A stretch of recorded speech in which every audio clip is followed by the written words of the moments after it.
কিভাবে খুব সহজে আপনার ফেসবুক পেজের কাস্টম ইউআরএল সেট করবেন কিংবা ইউজার নেম সেট করবেন এবং এই ইউজার নেম এবং কাস্টম ইউআরএল বা ইউআরএলটা শর্ট করে ফেললে আপনার পেজে কী কী লাভ হবে বা কী কী অসুবিধা হবে বা কী কী সুবিধা আপনি পাবেন সব কিছু আজকে ভিডিওতে থাকছে এবং কিভাবে আপনি এই নেম ইউজার নেম চেঞ্জ করবেন কিংবা কাস্টম ইউআরএল সেট করবেন অথবা ইউআরএল শর্ট করবেন সেটা কিন্তু আজকে ভিডিওতে থাকছে। সুতরাং অবশ্যই আজকে ভিডিওটি শেষ পর্যন্ত দেখবেন।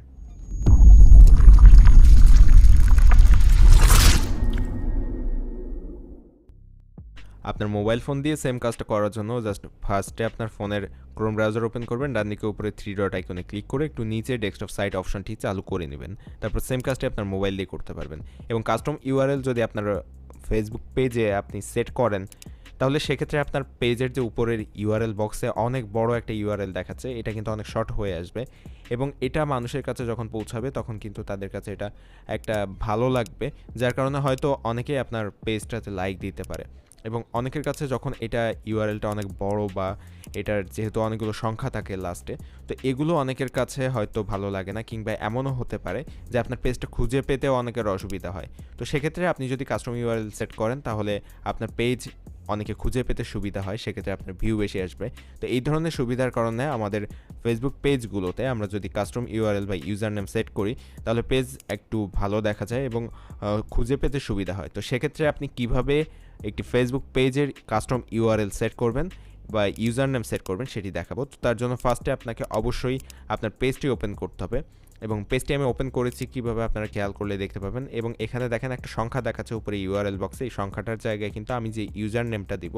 সেটা শো করবে। তার জন্য বাম দিক থেকে সেটিং অপশানে ক্লিক করব,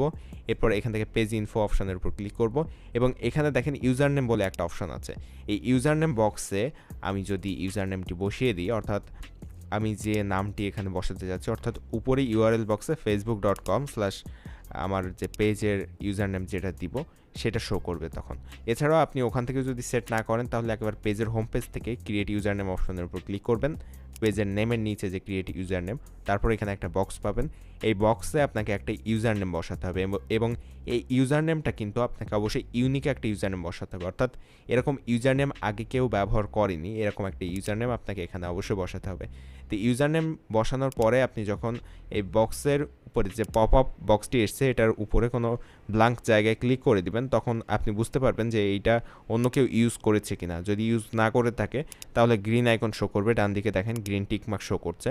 আর যদি কেউ এটা ইউজ করে থাকে তাহলে সেক্ষেত্রে কিন্তু একটা রেড আইকন আসবে এবং রেড আইকনটা দেখে আপনি বুঝতে পারবেন যে এই ইউজার নেমটি অন্য কেউ ইউজ করে ফেলেছে, আপনি এটা ইউজ করতে পারবেন না। তো সেক্ষেত্রে যখন আপনি একটা ইউনিক ইউজার নেম এখানে লিখে দিবেন, তারপর গ্রিন আইকন চলে আসবে যখন, তারপরে আপনি ওই নেমটা সেট করে দিতে পারবেন খুব সহজে এবং এইটা যদি আপনি সেট করে দেন তাহলে আপনার পেজ খুঁজে পেতে সুবিধা হবে, অনেকের সামনে যাবে, সো তারা খুব সহজে খুঁজে পাবে।